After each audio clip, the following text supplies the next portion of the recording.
My guest today is Justin Newman. Now, I've known Justin since he was a baby, I think. And his dad and I worked together at Shaw High School, and Justin was a student. And at the time, his life centered around baseball. And Justin was recently named head football coach at Crisp County in southern Georgia, after leading the defense of George Washington Carver High School to a state championship in football. And welcome, Justin, and congratulations on your new position. Oh, thank you for having me, man. It has been a wild and uh, crazy school year too, especially this last month. In I doing can that. imagine. Man, it has been an absolute blast, and I can't thank you enough for having me. My pleasure. Justin, where is your hometown? Well, actually, I was born in Jamestown, North Dakota. My dad and my mother met at Jamestown College, and they had me while they were still in school and dad was playing. But realistically, hometown is Columbus. My dad got in the military, came down to Fort Benning, which was Fort Moore. Now it's going to be Fort Benning again. Yeah. So they can take those stickers off those things, off the road signs. But kind of for me, that's my hometown. It's Columbus. Where'd you go to elementary school? I went to a bunch, to be honest. First, my mother was working over there at Redeemer Lutheran, over there off of, it's in between Manchester and Airport Thruway, that little road where Buckhead Grill used to be. Armour Road, wasn't it? Yep, that's it. Armor Road. There it is. I went to Redeemer Lutheran. My mom was working there, so I went to school there. Started out there. From there, I ended up going to McBride Elementary over on Fort Benning for third grade, and then for fourth grade, I went to White because McBride only went to third grade, so I went to Yeah. White Elementary. After White Elementary, Dad got out, and we moved out to Columbus. I went to Allen for fifth and sixth grade, but I actually had started school early, I guess because I tested high and those kind of things. And so I started school early. Well, my dad's like, well, you're an athlete.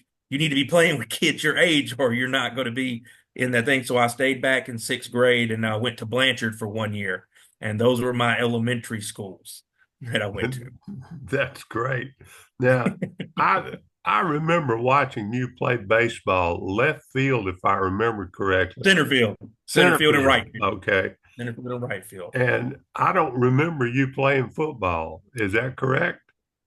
I actually played in middle school and my freshman year, but you know as well as I do how good we were back then. And played some quarterback, kicked a little bit. We had some really, really good talented guys. But I was actually getting invited because of the baseball talent to go play with East Cobb and all those guys and being able to go play with them. This is back before travel ball got as massive as it is now. So if you were invited to those things, like it meant you were pretty good. And Yeah. so I went up there, would play with Brian McCann, Frank Core, and all those guys. We'd go play travel ball in the fall, and you know, we were a run heavy offense. And if I was trying to play some quarterback, turning around and handing it off, the worst thing that could happen to me is getting hurt. It wasn't as a big important thing. But like I tell my kids that I've coached throughout the years, I tell them all to this day, I regret not finishing when it came to football. I said because getting to go do the other things that I've gotten to go do that you never get those high school years back and how important they are. And it's one thing that I really stress because a lot of coaches these days are like, hey, uh you need to be focused on one sport, focus on that specialization. And I'm just like, man, I think that's killing us. I think these kids need to have those different things and go play these different sports. So I encourage it. And I tell them all the time when they start talking like that, I was like, dude, don't do that because you're never going to get high school years back to do that in that sense. But that was I me. read something recently, Justin, about baseball players that played baseball year round suffer significantly more arm injuries earlier in life than those that choose to participate in more than one sport. That's absolutely true. The arm has to, because it's not a natural arm motion. Softball throwing underhand is an actual natural motion. So you're going against a lot of the different things, and your arm needs that time to rest and recuperate itself. And that's why, most of those guys, that's why, Tommy John got named Tommy John surgery because it didn't happen very often back then, but now it's pretty much, and it's always funny because you get in there, oh, hey, man, you got the zipper on your Yeah, elbow? that's right. They always ask that with people, and they usually come back. You know, and medicine has made massive breakthroughs and things. You know, it's not a death sentence anymore if that happens. So, but yeah, I think I just don't. I'm not a big fan of this. I understand what specialization does, and it's good points, but I just think when it comes to these sports things that the kids need to still be kids and be able to learn those other sports and be able to be competitive in those other sports as well, because I think it'll help them grow. I think that's a great point. Now, I would imagine that your dad had a lot to do with you becoming a football coach. Oh yeah. Well, first of all, my dad is my everything. I really wouldn't be anything of what I've done and what I've accomplished without him. He's been everything. So I just wanted to make sure he knew that if he gets to hear this, that I love him and that I can't thank you enough for everything he's done. But the story, how I got more into coaching football than being a baseball coach, because I've done both. Um, I get back from pro baseball. I tore my hamstring off my knee. I come back. Dad has made the head football coach, and him and Jamie Foxx want to go drive down to Georgia Southern and talk with Rance Gillespie because they just lost to Peach the Yeah. previous year. Well, Gillespie's now going to be the offense coordinator at Georgia Southern.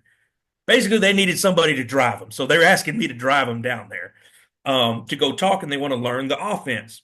We go down there, and man, I'm sitting there and I'm learning it. And, I in school I was working on, kind of towards law. I hadn't really focused on, education as much, but I wasn't finished because I left to go play pro baseball. And I get down there and we probably sit with Rance Gillespie for like 10 hours. Man, and I just enthralled, love it. And they're trying to figure out the offensive line blocking stuff, and I'm just spitting it out to them while we're driving home. Like, man, he's supposed to do this. No, he's supposed to do this. We're like, and they both go, well, you're going to be the offensive line coach then. I was like, okay, sure. I'll do that. And it just kind of just fell in love with it, with the X's and O's of it and the scheming of it and that kind of thing. It just brought back all that stuff of why I played before, even though I gave it up for baseball. And I really loved it. And then that's what got me rolling into it, was just happened to be the one that needed to drive them down there. So after figuring that out, I'm like, how can I turn all this stuff that I've been trying to go towards law to get to teaching? And they were like, well, the quickest way you got to get your degree. That's priority number one. Get your degree. And so we turned it into a sociology degree, and that way I could work into going to the history side of it, then Patrick Gase and stuff for PE and stuff, and get into that nature. But that's how I got into the coaching side of That's a great story. You know, your dad it. and Jamie Foxx were talking one day, and I heard one of the most insightful comments about high school football that I have heard before or since. And I don't remember which one said it, but one of them noticed, he said, you know, every time I go to football practice, I look at those 16, 17-year-old kids out on the field with my paycheck in their mouth. It's true, man. It most certainly is true. Because you put it in the hands of those kids, and a lot of people, I've been blessed to be asked to speak on defensive stuff at clinics and things of that nature. And you get thinking, and a lot of them think I'm kind of crazy that I put it in the hands of kids when they go out on the field. They make a lot of different checks and things because they're the ones that got to play. You could be Nick Saban, or you could be whoever, Bill Belichick, whoever you want to be. At the end of the day, you're not out there playing. They're the ones that got to do it, and that goes right along with that comment. And they're like, "Coach, you're gonna let your linebacker make that call?" I'm like, yeah, I mean, he's the one that's got to see it and play. Like, why would you not? It's no different than the quarterback trying to do the same thing on offense. So, yeah, it's definitely true. Well, and you know, when they're standing out there, their perspective is a lot better than yours on the sidelines. Absolutely. And that's one thing that, I try to remind coaches that have worked under me, like, guys, we can see it one way, but we're looking at it from a side. We're not looking at it through the face mask with these guys. I know you guys, some of y'all have played more than others, and you can give that perspective and you think that's what you see. But if they didn't see that, there ain't nothing we can say to them. Now, where did you go to college, Justin? And I know you started with a baseball scholarship at where? Georgia State. I ended up going to Georgia State for baseball. Had quite a few offers and things. The funny story why I ended up choosing Georgia State is Dad took me down to. I don't think it's Armstrong Atlantic anymore. It might just be Armstrong State or something. I forget what it is. I went down there for a workout. We were doing it as a favor, I think, for Coach Flowers. He knew somebody down there. They they didn't feel like they were going to have a shot to get me because I had other bigger offers. But we were going down there for a workout, and I probably had the absolute worst workout I've ever had in baseball. And we're driving back from it. I mean, it was miserable. I don't think I put a ball in play at the plate. It was just bad. I got burned in the outfield. It was just whatever I did, it was bad. And we're driving home. I just looked at Dad and I said, "Man, I don't want to do these anymore. I'm gonna go ahead and commit to Georgia State and let's get this over with. And I can just focus on playing the game." And that's what got me to to Georgia State and to go play there. Mike, I can't thank, he passed the head coach, Mike Hurst. Uh, I was his last recruit he offered before he got throat cancer. Oh man. He ended up still getting to be able to coach and stuff. He passed away, I want to say 2 or 3 years ago, maybe a little bit more than that. But he believed in me enough that I got to go play Division I baseball. I got to play as a freshman. That was one of my big things. He let me keep my number, which was number 4. So it was a lot of good things in there, and getting to be in Atlanta, not too far from home, but far enough where you got to at least think about driving a little bit. And Georgia State was wonderful to me. Helped me get to go play with the Reds for 2 years with Cincinnati down in pro baseball, which was shockingly, I was supposed to go as a hitter, but tearing my hamstring off my knee. Like I said, I was touched 95 miles an hour, but usually sat about 90, 91 kind of thing. So it gave me the opportunity. Dad got to take me up to Great American Ballpark for an individual workout, which was fantastic. And it was funny. And I'll tell this story about Dad. He may not like the story, but I'm sitting there and we've got all these Reds legends down there talking to all these guys about to work out. We're in big Great American Ballpark, and Dad and my brother Jared are walking around doing the stadium stuff, and they're talking to us about how the workout's going to go. And my phone starts going off in my bag. I'm like, oh God, like I'm trying to go play pro baseball. My phone's going off, so I just let it go, like pretend it wasn't me.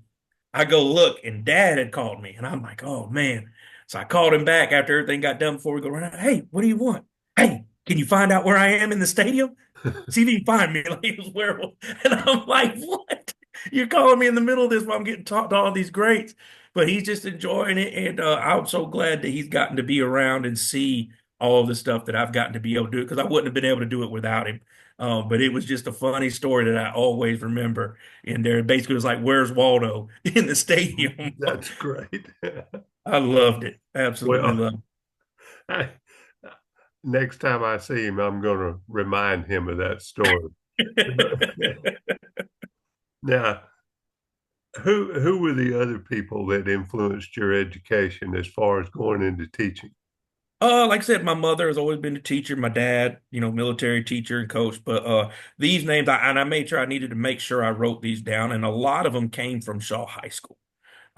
Craig Fitz, for sure. Charles Flowers, Linda Kennedy, Elaine Morgan, and Ginger Starling.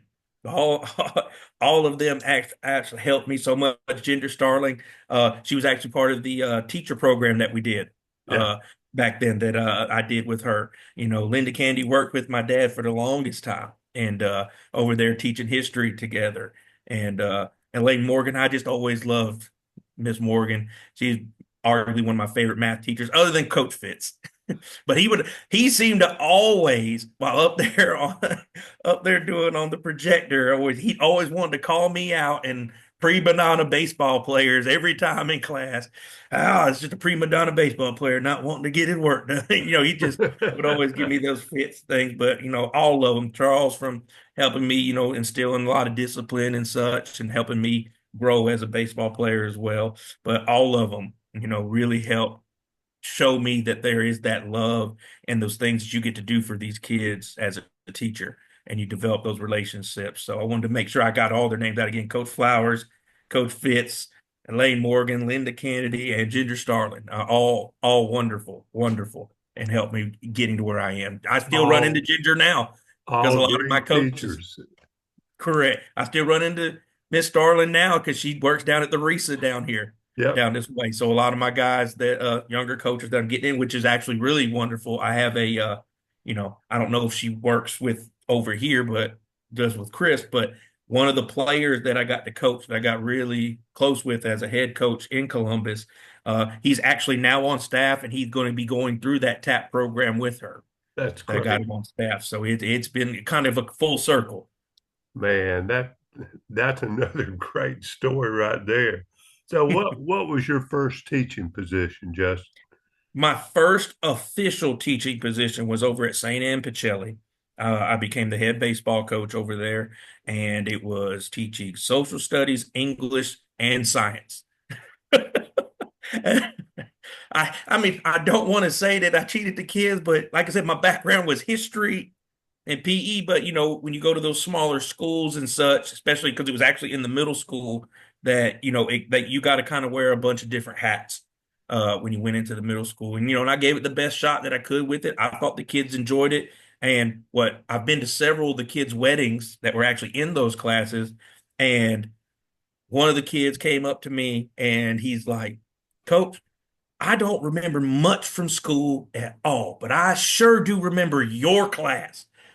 We do those Jeopardy things, we do this, we did all these, and I would try to do all that with, just try to make it as enjoyable as we could with the kids. I don't remember nothing else, but I remember your class.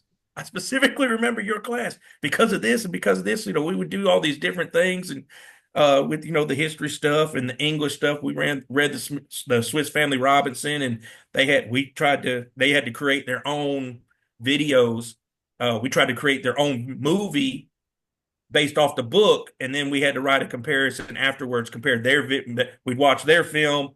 They all had a different section, and then compared the Walt Disney film of it in that kind of sense with one of my English class, and then the science classes we do all the different experiments because they actually had a science lab over at Pacelli.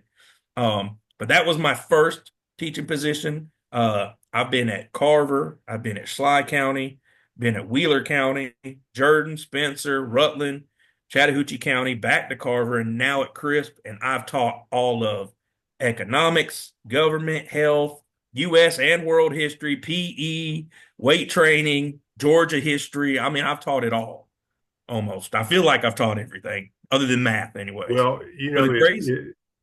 considering the teachers you named a few minutes ago, you were well prepared to do that. Oh, absolutely. You Seeing know, seeing their Linda examples of how Kennedy to is do it. Linda is one of the most creative teachers I've ever met in my life. And I know some teachers there at Shaw are still using a lot of the methods that she developed in her classes. And the thing that's so crazy, I didn't even get to have her in class. I actually had Hicks because I was in the honors class, and Dad was teaching with her, so I didn't want to be in that class for sure. But I would always get to be around her and see the different things that she got to do. So I definitely have tried, like I tell everybody when it comes to football too, you take some ideas and you pick, and steal some things out of it, you mix it into a pot and you make it your own off of that thing. But you want to always make sure to give those people credit, and they sure did, man, all of them. And I absolutely loved every minute of my time, especially loved every minute of my time at Shaw High School. Now, tell me, Justin, what are your goals for your students, not just in class, but football players, as far as life goals that go far beyond football? Like I tell the parents the same thing is I want these gentlemen to become better men because they were in the program. I was like, at the end of the day, not everybody's going to go be a professional in the sport that we're trying to do, but try to use this as a vessel to get you where you want to go. But there's so many life lessons that can be learned from just looking at a football team.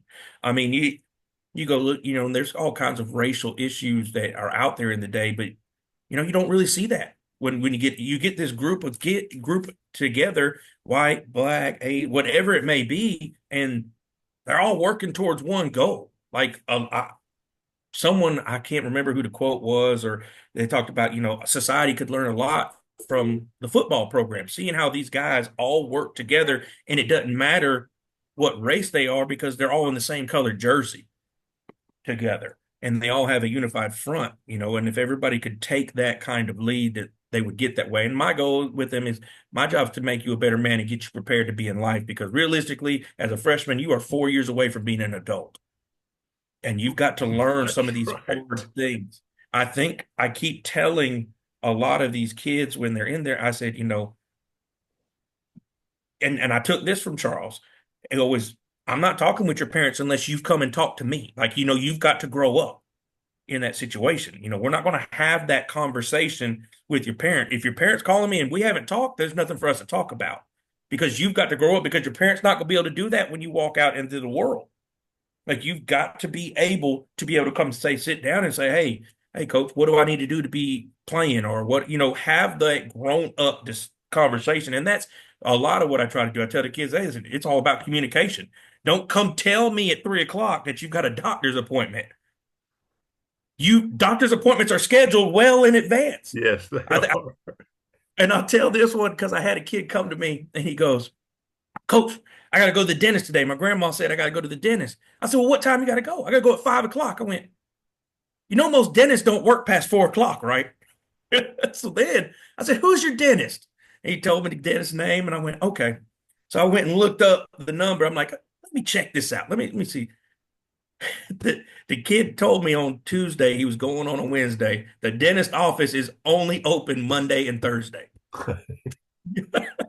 So I'm just like, kids say the darndest thing, and I tell them, I say, guys, y'all need to understand, we've tried all this stuff before, That's man. right. I was like, it's like we know what you're trying to do. Let's fix this and let's start to grow up a little bit. Well, you know the difference between a college senior and a functioning adult, don't you? Mm-mm. 2.5 months. You're right. You are absolutely correct. I tell them all the time, and I hate to express it this way, but it is like life is going to slap you in the face. And you're going to have to understand, like, oh, I get this second chance. No, I say, no call, no show, you're fired. I said, that's life.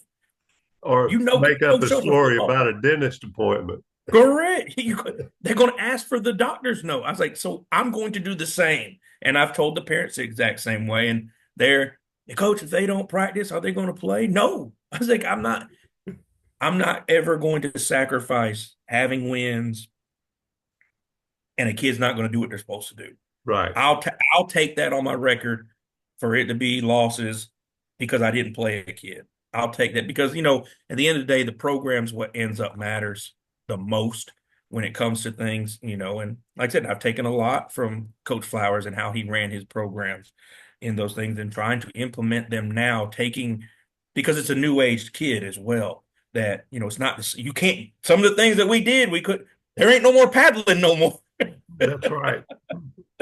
Well, even though I think some still need it, but at the same point, you can't do those things. So you've got to find different ways to get the kids. But one thing he always taught me was like, never be definite on, certain things you have to be. If we're kids are caught stealing and stuff, they got to go because they can't trust a kid. But, they get in trouble, it should always be up to the discretion because you never know what the situation is with the kid. You never, ever know what has led that, and that was one of the questions I got asked when I interviewed here was say this kid blew up on the sideline and was cussing at the coach and everything of that nature, or he did that in a practice. And I said, well, what's the situation? Because if you just going just off that and that's all it is, then yeah, the kid's got to go. I was like, but what caused that? Has something happened at home, or he lost his girlfriend? I was like, those things. There's more to it with these kids these days than they were just doing it to be disrespectful. At that point, I said that's just the way the newer kids are these days. They're way more informed. They're the why. They're going to ask you why all the time now.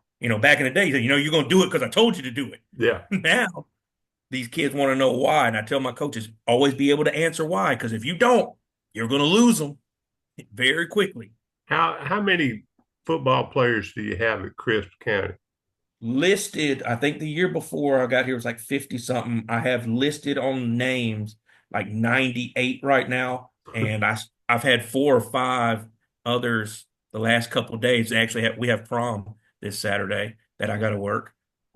Magically have to work that have been here. But had some more, so I'm assuming maybe I'm gonna have somewhere around 100 when Yeah. it comes to it. How many You know, assistants do you have? I have right now 13, but I had one that was committed here, did his background check and his fingerprints, and then hadn't signed the contract technically and got offered a coordinator position. So he's going to go do that. So I need to go hire another one. But around 13 right now, hopefully 14. Dad helps me out on Of Friday course night. he does. Uh, well, the thing that's so funny, and I tell everybody this, when I was a head coach, I went and I took the Jordan job because I wanted to come home. I've been gone for a Yeah. while, and probably shouldn't have far as career wise because we all know where Jordan is football wise. But we were actually competing. We were actually a yard away from being in the playoffs for the first time in like 30 years. Um, but Dad never helped me as the head coach. And then I was the interim head coach over at basically at Spencer. I was over there to work with Coach Coffee. He left to go in administration, and Dr. Freeman was like, "Well, okay, you do it." I'm like, and this is like in May, so I'm like, "Okay, we'll do it." And we were transitioning to the new school, so I mean, it was just chaos. And like I said, I could have done a better job. I don't disagree there. I should have definitely done, but it helped me grow to be where I am now. In that, but Dad didn't help me then. But I've been the defensive coordinator at Chattahoochee County and Carver for these last 4 years, and Dad has been in the booth every Friday night to help me. I said, Dad, so you are going to help me while I'm down here. I said, you're not going to do that to me again. But he's just been really enjoying the grands, which has been the best thing, man. He's been an amazing pawpaw to my children that man, I couldn't ask for better. And they absolutely adore him. They love going out to his house and stuff. So it's been wonderful, Oh, man, having listen, him. I know how that grandparent thing works. The rule at our house is whatever they want, whenever they want Oh, you are it. not kidding. I tell my dad all the time. My daughter, she got him wrapped, and, and she'll call him up and be like, "Hey, uh, I just got this 100 on this spelling test. Oh, well, you go ahead and spend $20 on Roblox, whatever it is." I'm like, "Do you not know how hard it was for me to get $20?" Yeah, He said, "But I like her more." it's like they've been or we have been replaced by aliens, when grandkids come along. Correct. That is Yeah. absolutely correct. So what's the difference, Justin, between coaching and teaching, other than the long hours and everything else that goes along with it? I personally don't think there's a difference. I think the best coaches are great teachers, to be very honest, because at the end of the day, you're teaching these kids something when it comes to sports. And one thing that I really preach to my coaches is understand I cannot back you up if you're not doing what you're supposed to do in the classroom. Yeah. Because the thing about it is that's where you really get paid. Now, don't get me wrong, down here in South Georgia, they pay you for football. I'm not going to lie. They pay you for football. But at the same point, the main part of your check comes from being that teacher. So please, it's like, don't give me something I can't go to bat for you. You could be the greatest coach in the world, but if you're letting whatever happened in your classroom, you're not turning in lesson plans, those things, man, there's nothing I can do. There's actually a coach here I wanted to keep, but he wasn't doing what he was supposed to be doing in his spot. And I sat down with him and said, "Coach, I'd love to have you, but from what I've told, they don't want you back in the building. What do you want me to do?" Oops. Correct. I said that's something that you're going to have to go talk with the, your principal about. Not, Yeah. I mean, there's nothing I can do. Well, that's a great answer, Justin. And to tell you the truth, some of the same people that you named a little while ago uh, reminded me that the difference in coaching and teaching is coaching is generally outside and teaching is inside. And if you're not a good teacher, you're not going to be a good coach. Nope, not at all. I'm 100% agree with that situation, with that statement. So, Absolutely do. so what do you want from your kids beyond good classroom grades and their best performance as athletes on the football field? I want all the kids that I've ever had the opportunity to coach to know that I truly do love and care about them more than what they can do for me. I try to stress that to a lot of kids, even the kids that have started out with me or I've had to cut them off the team for whatever reason. That's what I want the most from these kids, and just make sure that they know that. It was very hard for me to let the Carver kids know that I was taking this position, especially after we just won a state championship. But it was something that I couldn't turn down when it came to my family and such. But I'll tell this story. I always seem to have stories, but anyway, this story, it never truly hit me until I got the call. I mean, I got called and was offered the job. I accepted it and that kind of thing. I hadn't told the kids. But I get a call Tuesday night. Hey, you've been board approved. We want to announce it tomorrow. And I was like, well, I haven't told the kids. Could you please hold it off till 10 so I can meet with the kids and tell my guys that it comes from me. They don't see it on social media and that kind of thing. They're like, sure, great. I hang up the phone and I'm sitting there with my wife and I'm like, I'm really leaving these kids. Like, because I care. We brought in this freshman class and, they were juniors last year. And we wanted to see those guys out. That was always the goal for at minimum 4 years. And, but this opportunity came and it was just something I couldn't pass up. And I've just started just bawling right there to my wife. And my wife is just kind of looking at me, trying to console me. But she's a little funny too. Being she's not from around here. She's from Franklin County up by Greenville, South Carolina. And she looks at me and she goes, well, you can just tell him you're not going. I was like, but I'm gonna divorce you. And I just kind of look at her and it kind of stopped me a little bit. But then I had to tell them in the next morning, and there's tears in their eyes. I didn't have much left to cry. And one of my players, his mom is this nurse at Carver, and she messaged me, "You got my big baby," and he's a big old boy. Man, you got my baby up here crying, bawling. I said, promise you, I'm crying too. But knowing that the kids understood and being there that one more week, thank you to Chris Lindsay that he didn't make me do the 2 weeks. He's very, very receptive on getting me down there because he understands that I need to get down there when it comes to football and get things rolling the right way. But I asked, hey, can I do 1 week so that way I can make sure and still interact with the kids and let them know I love them and those kind of things. And he allowed me to do that. So that was definitely a thank you to this. But like I said, that's the biggest thing. I want these kids to know I care for them, to know that I'm there for them, and that anything I can do to help these kids, I want to help. So, what are you going to be when you grow up, Justin? I hope I'm still a head football coach. Hopefully we've had a state championship down here. I mean, that's the biggest thing that we can get that. Um, and have a state championship down here because I tell you one thing, it has been absolutely wonderful here. I remember, I'm sure you know Gary Gibson. Uh, Yeah. and he actually gave me my first head football coach interview when he was over the superintendent over at Taylor County. Him Yep. and my dad know each other, and he was like, "Hey, we got an open position. I want to invite Justin to come, get his feet wet, go through the experience and learn it. I don't think he's going to get it." And ended up, man, I was actually towards the top of the list over there for it. So, and it made me want to push and do that thing a little bit more in that. But hopefully, again, the people around here have been absolutely wonderful. The Booster Club, the Kiwanis Club, Lions Club, all these things that I've had to go do a million meetings for, they've been wonderful, supportive, have been helping me when it comes to trying to find a home, have any and everything that I've asked for, needed, they've done. It's been absolutely wonderful. And Gary always told me, if you can go get to a one county school, I think you're going to be really happy. Yeah.